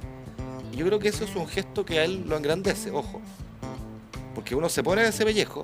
No es obvio decirle a todo Chile, yo ayer apoyé los retiros y hoy día me arrepiento. Yo ayer era condescendiente con la violencia y hoy día me arrepiento. Eso hay que hacerlo, ¿ah? No es tan obvio. Entonces, yo valoro eso y espero que esa línea de mayor moderación se siga viendo porque la necesitamos. Juan José. No, totalmente de acuerdo con Ignacio. Mario Marcel ha demostrado ser un sostén de responsabilidad en un gobierno que lo vemos en distintas fases, tiene dos almas, y las dos almas se expresan muchas veces en las reformas tributarias, las reformas de pensiones, en el mismo tema de salud, la crisis de la ISAPRES que estamos viendo hoy en día. Y sin duda, yo creo que se ha pasado una fase un poco más quizás marcada por el voluntarismo y de querer cambiarlo todo. Recordemos también ese ímpetu refundacional que también nos traía la convención fallida. Creo que se ha dado paso al pragmatismo, al buen ejercicio de la política, que significa transar, que significa moverse en una cancha que tiene restricciones y saber que solo llegando a acuerdos vamos a poder avanzar. Y yo creo que ahí el ministro Marcel ha demostrado que ese es su espíritu y yo creo que le hace muy bien al gobierno. Vamos a la última pregunta, un adulto mayor. A ver, aquí hicimos a la gente en la calle, vamos a ver. Cuando que le haga empeño en sacar lo antes posible la ley tributaria para poder sacar a Chile en el fondo que está. No escuché muy bien la pregunta porque mi audio falló. Hablaba acerca de la ley tributaria, ¿qué? No, ¿cuándo van a sacar un pacto tributario que nosotros como adultos mayores no solucionen los problemas de las pensiones? Por ahí va la pregunta. Sí, creo que eso es lo que creía entender yo. A ver, no necesariamente necesitamos un pacto tributario para las pensiones. Digo no necesariamente porque depende de cuál es la aspiración de pensiones que vamos a reforma tributaria. Que vamos a financiar con recursos públicos. Déjenme decir dos cosas. Lo primero, las pensiones, como obvio, requieren plata. Con más plata hay mejores pensiones, con menos plata hay peores pensiones, ¿ya? Y esa plata tiene que salir de algún lado. Hay que recaudarla. Por eso yo al menos soy de los que creo que es ineludible hacer una reforma previsional que aumente la cotización. Número 1. 6 puntos en lo que se ha estado conversando en los últimos 3 intentos de forma gradual, yo concuerdo con eso. 2. ¿Eres partidario que vaya a la cuenta individual o vaya Soy partidario que vaya mayoritariamente a la cuenta individual, sí. ¿El 6% completo? No completo, porque creo que hay elementos de solidaridad que hay que cubrir. Y como veíamos recién, uno diría, no, pero es que financielo con impuestos a la renta, pero como recién veíamos, el grueso de los chilenos no paga impuestos a la renta. Entonces, ¿dónde va a salir la plata? Entonces acá hay que ser práctico y concreto, y la máxima es, esto cuesta plata y tiene que salir de algún lado, no hay magia, ¿ya? Porque lo otro es irresponsabilidad, lo otro es hacerlo a punta de deuda, démosle para adelante nomás, como en el balón de gas, y mañana vemos cómo lo arreglamos. Eso me parece que a mí es engañar a la gente y es populismo y es irresponsable. Entonces, eso es número 1. Número 2, lo que conversábamos antes. Acá hay que ampliar la base de personas que contribuyen para la seguridad social. Porque aquí la recaudación es como el área de un rectángulo. La altura es la tasa de cotización. El lado, la base del rectángulo, son el número de personas que cotizan. Y la multiplicación de ambas, cuántas personas por cuánto cotizan, es la plata que tengo, ¿no? Pero ocurre que en Chile tenemos una realidad tal que de 10 personas que van a jubilar, o que jubilan, es como si 3 de ellas hubieran cotizado durante toda su vida, 100% del tiempo, y las otras 7 no lo hubieran hecho nunca. No hay que ser economista para darse cuenta que los números no suman. Entonces acá es fundamental formalizar para que todos pongamos. No podemos pretender tener pensiones mejores sin poner ni uno. Si eso no existe. Entonces hay que tener esa reforma previsional fundamental, y yo lo veo difícil. Veo que la probabilidad de que se fracase en un tercer intento es alta. Porque la única posibilidad de que esto salga es que el gobierno, como decía Juan, tiene que flexibilizar su postura respecto al programa de gobierno, porque tal como está presentada esa reforma, tiene probabilidad 0,0 de ser aprobada. Y podemos arriesgar, de ahí está la señora con la respuesta tributaria, con la PGU, la famosa PGU, que si esa se financia con impuestos, pero sabe que eso tiene un riesgo.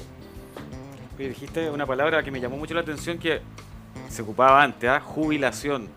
Qué alejados hoy día estamos del júbilo Sí. para nuestros adultos Bueno, mayores.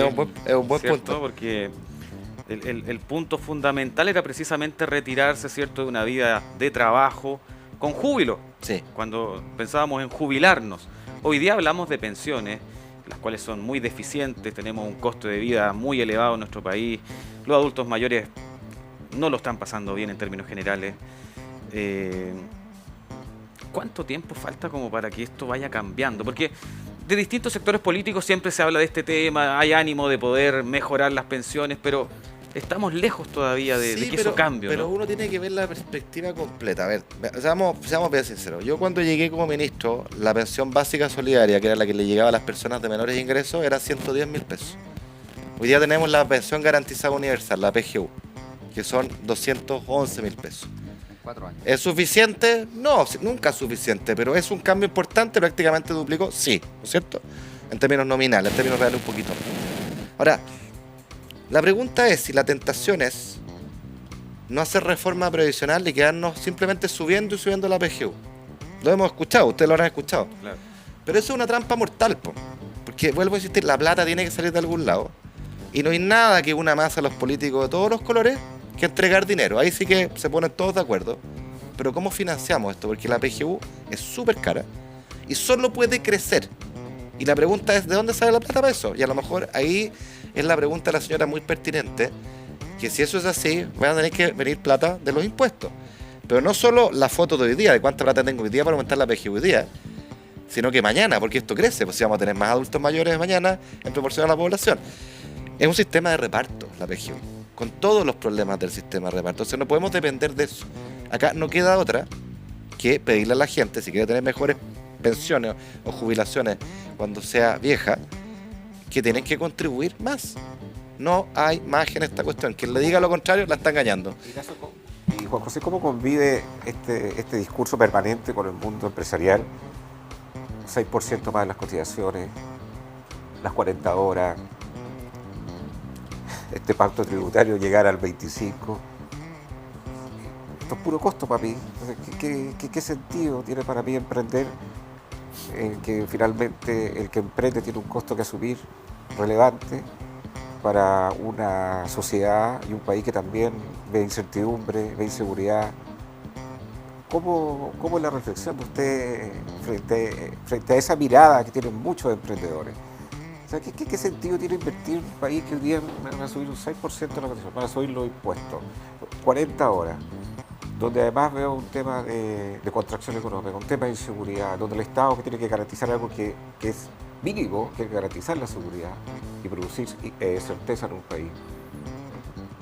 ¿Qué puede responder a esa gente? ¿Cuál es su mirada de eso, de ese discurso? ¿Qué parece tú?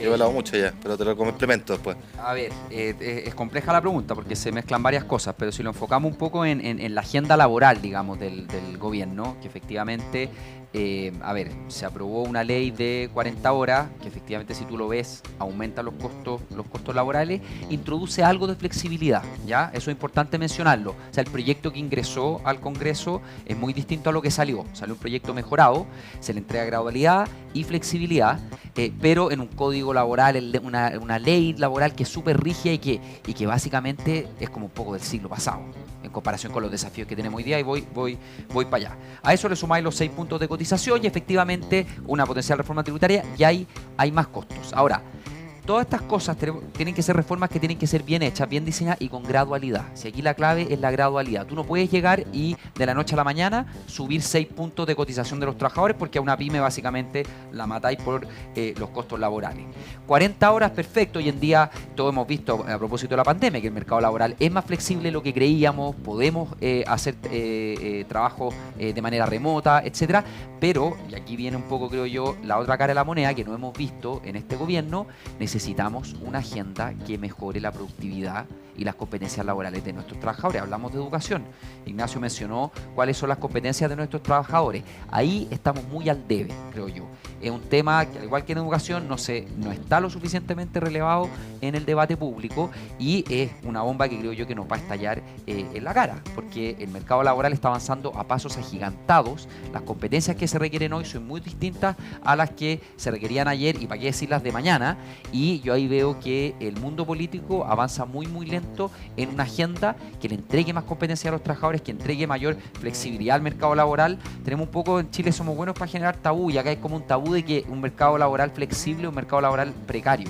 Yo creo que no, palabras más, palabras menos. Aquí lo que ha demostrado básicamente el mundo moderno es que se puede avanzar en mayor flexibilidad, en adaptabilidad, mejorando la calidad de vida de las personas y siendo productivo a la vez. Yo creo que ahí también choca harto estos tabús que tenemos y estos miedos atávicos de repente a no decir las cosas por su nombre. Así que yo creo que eso de todas maneras falta en la discusión actual. Oye, para complementar, porque tú diste una clave muy importante. Solemos pensar en los costos solo como los impuestos o los costos laborales, pero hay otros costos que podemos atacar si es que el Estado hace su pega y se la abaratamos a los emprendedores. Mencionaste la seguridad. Cuando una empresa tiene que invertir en cámaras, en guardas, sistemas, eso es como una especie de impuesto. Si sale del bolsillo para que el negocio funcione, ¿no? Ahí el Estado tiene un rol insustituible que hacer. Libera recursos que hoy día se están gastando en el mundo privado porque el Estado no hace bien su pega, ¿no es cierto? Segundo, los emprendedores, esto yo lo hablaba con tantos emprendedores. ¿Por qué no tenemos un Estado? Volvemos a la modernización del Estado y al recurso humano, a las personas en el Estado. ¿Por qué no tenemos un Estado que en lugar de hacer la vida imposible a los emprendedores, les facilite la vida, los guíe, sea una especie de ejecutivo de cuenta, que diga, usted tiene que cumplir con sus impuestos, no vaya a pensar que no, lo voy a perseguir para que los pague, con las leyes laborales, pero no le voy a poner un pliego de 20.000 regulaciones que nadie sabe dónde están, que hay que ir a buscarla acá, que el papel acá, que el papel allá, que si usted quiere partir una empresa, bueno, se puede demorar un año antes de partir una empresa juntando los permisos, en lugar de que el Estado le diga, ¿sabe qué? Parta y le doy un año para que junte los permisos y yo lo voy a ayudar. Ese es un cambio de enfoque, ¿no es cierto? Es completamente un cambio de enfoque. Y segundo, cuando el Estado, por culpa de él, no cumple con los plazos legales para dar la aprobación desde permiso, estoy seguro que a muchas de las personas que nos escuchan esto les ha pasado y uno le da una rabia increíble. Bueno, cuando eso pase, una norma, una ley que diga silencio positivo. Si el Estado no le respondió en el plazo fijado, se da por aprobado el permiso. Entonces, cuestiones como esa le bajan la carga, los costos a las empresas y salimos de esta lógica que es puro costo. Eso es productividad, es ganancia, emprendimiento. Necesitamos, yo creo, ir en esa lógica de un Estado apoyador más que un Estado inquisidor. Sí, estamos cerrando el programa y no quiero desaprovechar, mejor dicho, la oportunidad de que estás aquí, Juan José y Ignacio, exministro de Hacienda. Si alguien preguntara hoy día cómo está Chile, como tú lo ves hoy día, ¿por qué tendría que invertir y apostar por Chile? Primera pregunta. Así como está el tema. Y segunda pregunta es, considerando las variables macroeconómicas internacionales, porque no todo es acá, ¿cómo ve el escenario hacia adelante económico? Háblame el escenario peor que podría pasar. Y te voy a colocar una sola variable nomás, que la guerra en Ucrania sigue un par de años más. Eso te la dejo como un ceteris paribus. ¿Qué es lo peor que nos podemos enfrentar? ¿Y cuál es la mirada más esperanzadora que el otro contrapunto? Sí. Pero primero la primera pregunta, ¿por qué tendría que invertir en Chile alguien hoy día en un país que no tiene controlada la delincuencia, donde el Estado debe garantizar lo mínimo que es seguridad, donde hay muchos emprendedores que todos los días tienen que estar pagando las consecuencias de la delincuencia porque le roban en su local, donde la gente tuvo que adaptarse, refugiarse en las casas antes en horarios que no correspondían, en fin, una cantidad de cosas que uno ve en el día a día, digamos.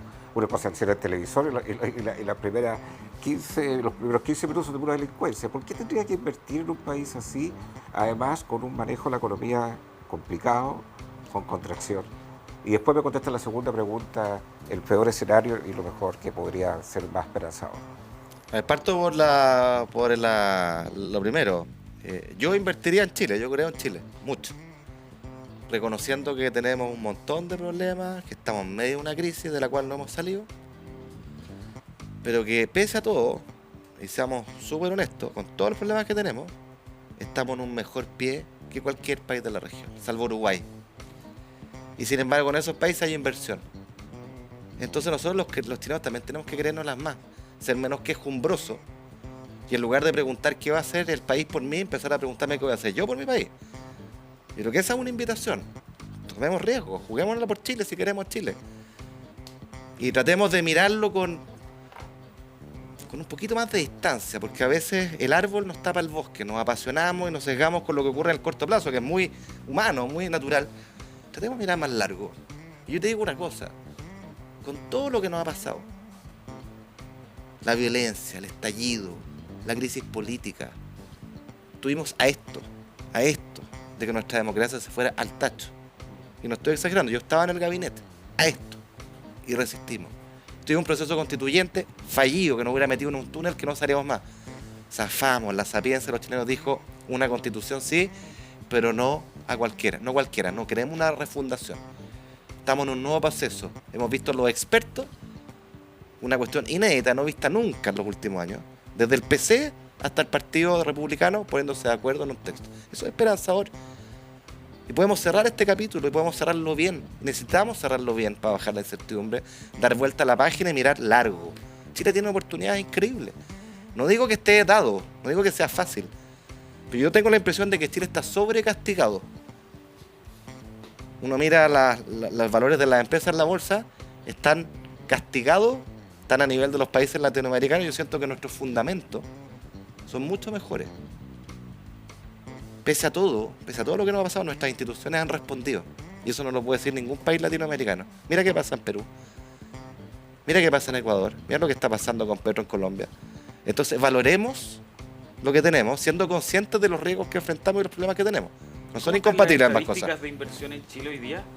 Dicen por ahí que se han fugado capitales importantes, salió mucha plata, llegando. Salió mucha plata después del estallido, decenas de millones de dólares, de personas que vieron un riesgo distinto en Chile, diversificaron su riesgo, pues se la llevaron a otros lados. Los grandes capitales son muy sensibles a las decisiones que se toman, hay que ser súper cuidadosos. Algunos pensaban que el impuesto a los súper ricos era costo cero. Oye, si tenemos un montón de evidencia de países que cuando usted le pone un impuesto a los súper ricos se van.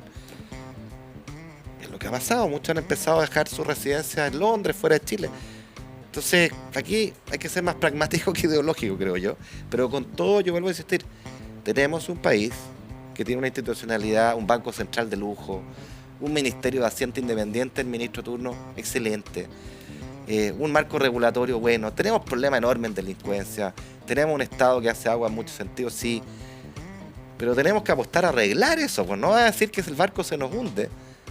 Y Chile tiene oportunidades increíbles, en su minería. La minería, oye, yo me alegro tanto que este gobierno y la izquierda, que durante años dijo, enarbolaba el discurso del extractivismo, que poco menos que no había que tener más minería, hoy día está diciendo hay que tener más minería. Si Chile tiene que multiplicar su minería, más y mejor minería, no menos, porque el mundo está demandando eso en que somos ricos, más energía renovable.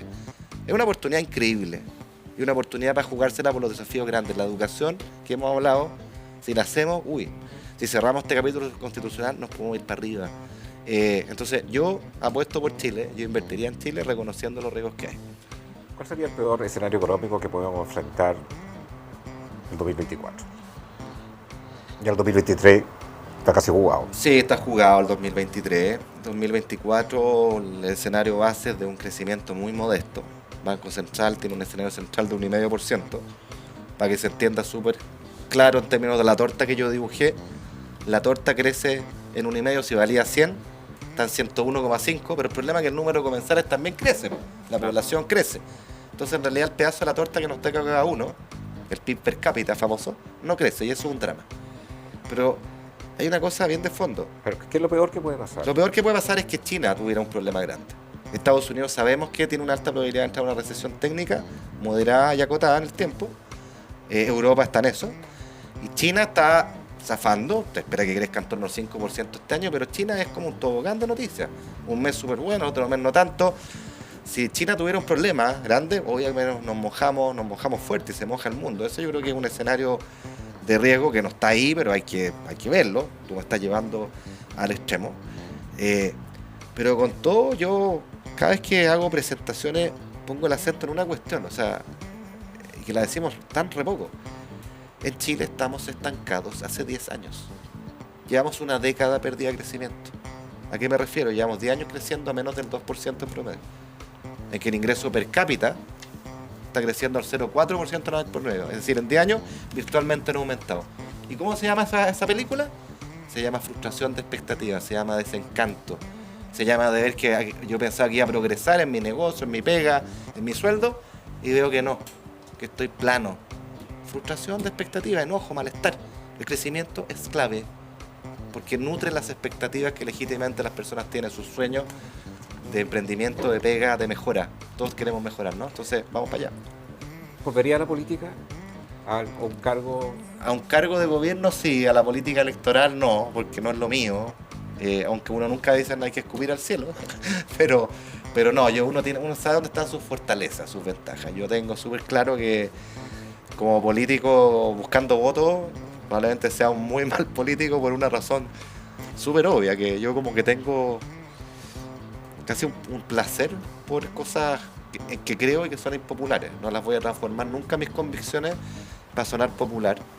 Ni tampoco voy a impostar una postura, ni hacer un ofertón, porque no va conmigo, se nota demasiado, ¿ya? Y a los políticos que son así, yo creo que no les va muy bien, pues, así que me gusta mucho lo público, lo técnico, disfruté el Ministerio de Hacienda. Cuando hoy día se habla de futuras candidaturas, la candidatura de José Antonio Kast, ¿qué te genera? La candidatura de Evelyn Matei, ¿qué te genera? Yo creo que es temprano, me parece muy legítimo. Yo no comparto para nada el ideario de José Antonio Kast, lo he dicho públicamente muchas veces por distintas razones. ¿Cuál es la principal? Me siento cerca. Bueno, no comparto su apoyo a la dictadura, que la he hecho explícita muchas veces. Tengo una diferencia sustantiva ahí. Tengo diferencia en la visión de la libertad. Yo creo que una libertad es un todo indivisible, que tiene libertad económica, tiene libertad política y tiene libertad para forjar nuestros proyectos de vida, no simplemente una libertad. ¿Pero cuál es la libertad que él lo comparte? Yo tiendo a pensar que es más, él le suscribe una visión de libertad económica, pero es más celoso respecto a las libertades individuales, ¿no? Yo me inscribo en la vereda liberal pura y dura, abrazo la libertad en todas sus dimensiones. Me encuentro con ella. Sí, yo me siento parte de una centro derecha moderada, dialogante, que no cae en el voluntarismo. Creo que hay que evitar el error de este gobierno de pensar que yo tengo todas las soluciones y porque soy yo van a pasar como de la noche a la mañana. José Antonio Kast, yo lo dije públicamente cuando su anterior candidatura presidencial, no tenía programa de gobierno, pero por favor, no tenía programa económico. ¿Es eso republicano? ¿Eso serio?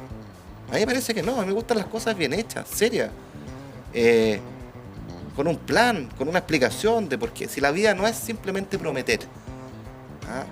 Y yo valoro mucho la pega que ha hecho, porque construir un partido con el éxito que ha tenido sombrero, o sea, realmente una pega increíble. Pero tengo discrepancias ideológicas y creo que ojo con las promesas, que es lo mismo que le pasó a este gobierno. A lo mejor alcanzan para llegar al poder, pero luego hay que cumplirlas. Y cuando uno la cumple, genera desafección de expectativas. La promesa de yo soy aquel que va a resolver la delincuencia simplemente porque tengo voluntad. El mundo real no es tan simple, es con guitarra, no es así. Requiere diálogo, requiere acuerdo, requiere mirada a largo plazo. Pero con todo, Agustín, yo siempre lo voy a decir, valoro, le saco el sombrero lo que él ha hecho, porque es una empresa difícil, pero yo al menos no me sitúo en esa derecha. No creo en esto que digan como el sector, como si fuera una pura gran cosa. Creo que hay diferencias bien de fondo, lo vemos en España.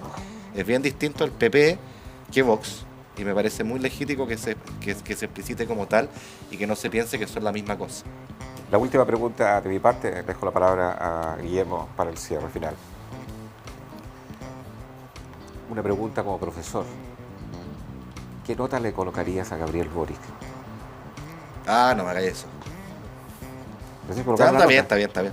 Es que al gobierno, no a él. Sí, pero... Al gobierno. Ah, es la pregunta. Sí, esa Ah, es la pensé que pregunta. estábamos- Esa es la pregunta. Pensé que era ¿Cuál como, sería la nota? como que, no sé, como que pensé que íbamos No. estábamos en comercial y venía después. No. Yo primero no me gusta poner nota a las personas, se lo pongo al gobierno Bueno. del presidente Boric. Yo siempre soy muy respetuoso de la institucionalidad, soy muy republicano en ese sentido. Pero me Y refiero yo, a la gestión. yo le pondría al gobierno del presidente Boric un 3.5, un 3.8, un rojo. Precisamente por lo que he dicho acá.